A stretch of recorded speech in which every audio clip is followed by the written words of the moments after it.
Hey, what's up guys? It's Study here with another video on my BAMA Guardian Ruthless progression. Here I am, already finished the campaign of course. I began my Atlas progression. I'm 22 out of 115 maps completed on Atlas. We're gonna get back to it a bit later though. By the way, if you haven't watched previous videos, it probably makes sense to start watching this whole video diary series from the very beginning, so the link to the first video of the series will be in the corner. But yeah, so here's my slash plate in this character. Is 23 hours. Pretty good progression so far. There was like no problems since last update. The defenses and damage of the character feels really good. Let's get back to the character after watching a few clips from yesterday's stream. Let's see what we have here. So yeah, first, Kitava Act 10, the final boss. So like I mentioned in previous video, before finishing campaign, before killing Kitava, I wanted to overcap my resistances by 30 additional %, so that after the penalty, after Kitava kill, my resistances would still be capped, 75% plus.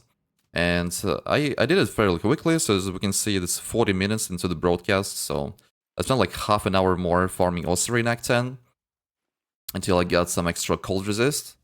And here we are fighting Kitava. As you can see, damage is fine. There's like no problem. I still need to dodge the slams, of course. I don't want to get hit by big physical hits especially. But yeah, so Kitava gets phased really quickly. The damage is plentiful. Sentinel of Radiance taunts the boss. I can even face tank this explosion, but I actually blocked it, because yeah, we get this 15% additional block chance from Ascendancy. The heart gets destroyed quickly, the boss gets destroyed quickly, all the ads get killed as well. So the Mirror Arrow Guardians, the clones from Mirror Arrow, their targeting is a bit weird, so I usually place them right next to the boss here, so that I would know exactly where the boss would want to slam if something goes wrong. And I think usually they prioritize attacking not the boss and not the closest targets. They always like kill all the ads from every direction first. Yeah, by the way, Kitava is already killed, so 0 HP, just killing the heart, and it's gonna be done. They're killing everything around first. So that's kind of nice, because in most bosses you actually want to kill ads, because it's a good idea to kill ads, generally. So yeah, I got a guaranteed tier 1 map drop from the boss and 4 rare items. I think this Astral Plate, by the way, the body armor was really good, the one I dropped, but I identified it way later. And here's another clip of another Kitava fight, but this is already in a tier 2 map. This is Belfry map. The boss fight is also Kitava from Act 5. But this version of Kitava summons way more rare monsters, way more ads. So this one is a bit more scary as a result for a lot of different builds. But this build, because like I said, my Mirror Arrow clones prioritize killing ads quite often, it's actually not a problem at all. Yeah, so the fight was completely fine. I mean, again, we pretty much insta-phase the boss. All the ads they respond get killed quickly. They don't overwhelm me. They don't kill me. I dodge the degen here, of course. Resummon my Mirror Arrow clones, casting Elemental Weakness, my Sentinel of Radiance from Ascendancy, and that's pretty much it. So very solid. There's been like no more close call anymore since yesterday, or like since previous video, I guess. It's not the final phase yet. Yeah. So this is gonna be the final phase now. I think the boss didn't drop any rare items, did he? Oh, okay, we got one rare. The map device recipe unlocked. So yeah, there's no map device recipes in Ruthless, but we have this UI. A little bit bugged. That's fine though. I did a little bit of crafting, but mostly I was just collecting corpses yesterday actually. So this is like the only one craft pretty much I did yesterday in graveyards, I mean. So there was another 6 explicit modifiers arrow quiver, also corrupted. I'm still hoping to get good implicit with a bunch of flat damage to attacks. And yeah, so extra chance for fire and lightning modifiers I had here. And some random corpses, minimum like 2 link and quality, which doesn't even work for Quiver. I just had them from the random corpses. Okay, let's smash this button and see what I got. And so far, by the way, I finally dropped my modified tier rating corpses. I already got 3 of them. Those are really important to get tier 1 modifiers on items. And here it is, yeah, so corruption was again really bad. Like the most likely corruption that I can get for the damage attacks, I still can't get it. You're getting some useless corruptions. So yeah, this one had a little bit of damage, a little bit of life, and some decent resistance. Also, a pretty bad craft from Graveyard. But yeah, like I said, I didn't use any modified tier rating corpses. That's to be expected, I guess. And yeah, so I started crafting with the Alchemy Orbs as well. And actually, Alchemy Orb craft was a little bit more satisfying than the Grave crafting so far. But yeah, this one is completely random craft. I was using that on the leather belt with perfect implicit, 40 life. And we're gonna get a pretty decent belt right here, which I'm wearing right now. Yeah, 69 life, nice, and cold resistance. Basically 2 modifiers. The mana, flat mana, I don't really need. I'm not Mind of a Matter character, I'm not scaling mana. But, I mean, that was already way better than the belt I had, which was like blue with 1 stat. So that was very nice. Yeah, let's get back to the game now and check out the character. And now let's do a quick gear overview after 3 days of playing Ruthless, I'll remind. My bow, I didn't upgrade it since yesterday, or like since Act 9 pretty much. Yeah, tier 2 fire damage, tier 2 cold damage, and nothing else pretty much. So, like, damage is completely fine for all white maps so far, so I don't feel like I really need to upgrade my bow. So I found it from enemy, right? I didn't craft it. The helmet also just randomly dropped from enemy. Life, resistances, and strength, like really good one, and armor, right? Found new body armor here, also randomly dropped from monsters. 1700 armor, very nice. A little bit of life, yeah, that's kind of bad, but 2 pretty solid resistances. That's good. So this new belt I crafted with Alchemy Orb previously in the clip. Gloves with life and a couple of resistances, also kind of nice.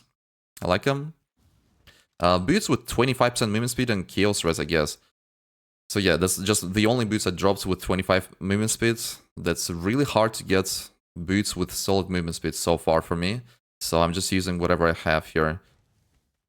This is still the ring I got from Atom Level 57. Yeah, so it's like an Act 7, I guess. I dropped it. Really nice. T1 life and fire res. If I find a Regal Orb, maybe I'll Regal this ring. We'll see. So this ring are actually also crafted in... Oh, no, I didn't craft it. Yeah, I Alchemy Slammed it. Yeah, I used an Alchemy Orb. It's 16 all res and 3 life. So damage to attacks doesn't work for my minions from ring. Damage to attacks only works for minions from weapon, from bow, and quiver. So yeah, here I have basically 1 stat ring. It's like 16 all res, that's it. And I'm still wearing this pathetic Act 2 talisman. So maybe that should be like top priority to get upgraded amulets with grave crafting. Probably would be a good idea.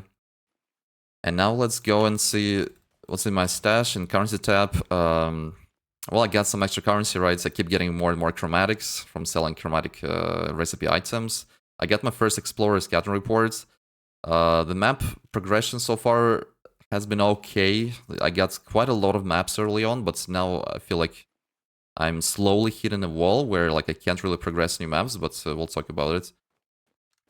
So yeah, it's some currency, right? I got some chisels, so obviously I'm not gonna use them on white maps, maybe on yellow maps later, or you should even save them for red maps, we'll see.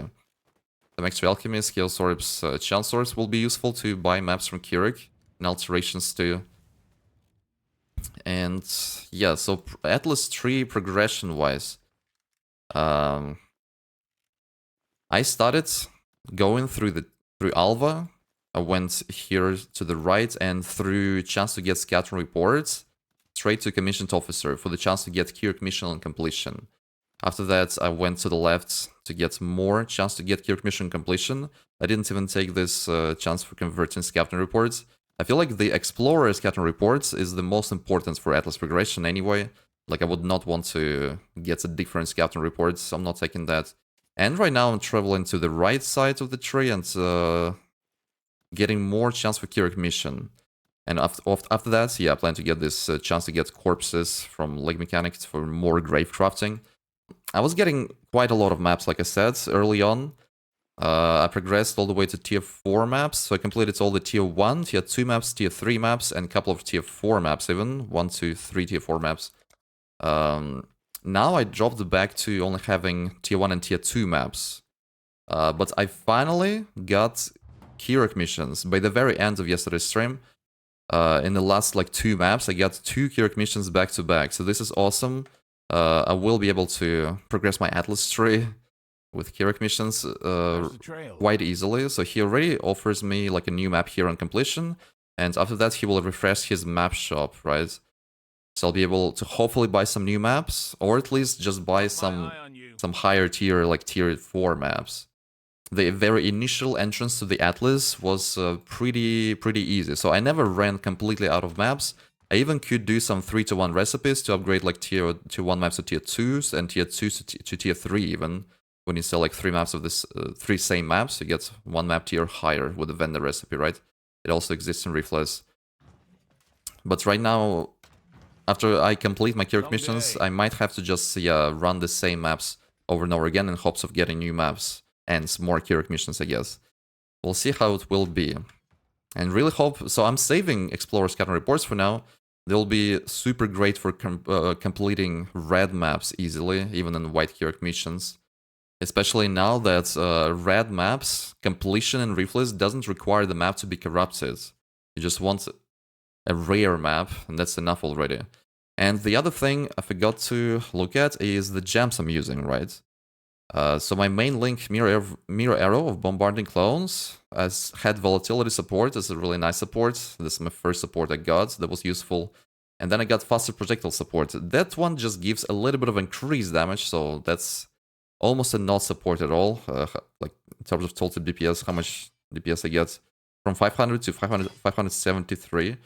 Well, yeah, I mean, I guess it gives something like 10% more damage. I also got Immolate support here, which I started leveling, just don't really have a falling for that yet. Immolate could add quite a lot of damage, right? So I think the enemies will be burning. My minions can ignite enemies on crit, or maybe the aura from Sentinel of Radiance also counts as burning for enemies, right? Maybe it does. And then I use Elemental Weakness Curse, of course. I dropped custom damage taken support, and I started leveling that. So I plan to add Golem to my build. I want to get Stone Golem, the transfigured version of Stone Golem that makes it so that like portion of damage, of melee damage taken to your character will be taken from Golem instead. I forgot the transfigured name, but yeah, that's what chat suggested me, and yeah, I think it's a really good idea. I'll be using that.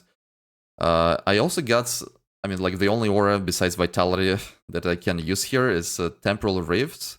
So it makes me unaffected by temporal chains and allows me to like kind of like teleport back in time here. So I could technically dodge some abilities maybe and refill my life this way. But it's kind of hard to play around that. It's kind of unpredictable where it teleports unless you like really pay a lot of attention to what you're doing, because it teleports back in time in 4 seconds. So I don't really use this feature right now, but yeah, maybe I'll train myself to do it better in the future, we'll see. Then Quick Stab, the Ruthless travel skill, the only one we have. Of course I'm using that. Convocation to resummon Sentinel of Radiance. I almost don't use it actually. Vitality Aura. Absolution, I'm just leveling that. I never use Absolution already like since Act 3 pretty much. Decoy Totem I also never use, just leveling it. I probably will remove these 2 gems from my gear soon. And there was a very useful comment on YouTube. Apparently, from Siosa, you can buy 2 support gems. The new support gems that get introduced in this patch, Call to Arms support and Automation support. You can buy them from Siosa. You don't have to like randomly drop them from monsters. So I have an option to automate a War Cry and automate a Guard skill. So yeah, I'm thinking about trying to go for this stack with Enduring Cry, where on the tree I go for Warcry cooldown recovery rate here, because it's right next to my tree actually, and Warcry mastery for minimum 10 power for the Warcries. So this way Enduring Cry like will automatically give me 3 endurance charges, 6% physical mitigation, some additional resistances, and some occasional life regen. It actually sounds awesome. It's gonna be even easier to do this because I do skill some skill fake duration here, so the uptime of the buff from Enduring Cry should be really good. And I might spec into more skill fake duration later for my clones, Mirror Arrow clones, to be able to use fresh meat support if I ever get it. I mean, we'll see. We'll see. And yeah, so automation support I should use with some guard skill, probably steel skin. I don't have enough armor for molten shell. But yeah, I'm really excited about the fact that we can get these support gems guaranteed. I had no idea, so I didn't expect that at all. So I didn't even check for it on Siosa. So the plan for today is to try to progress more maps with Kirac missions, if I get lucky with Kirac missions on completion from maps. Potentially introduce these like automation support gems to the build and do some grave crafting, hopefully, because I already accumulated quite a lot of corpses. Around 100 corpses I already have, actually. A lot of +1 explicit corpses. Not enough modified tier raiding corpses, though. I hope you guys enjoying this whole Ruthless Diary video series. If you do, please consider pressing this like button on YouTube. And we'll see you guys next time. Bye bye.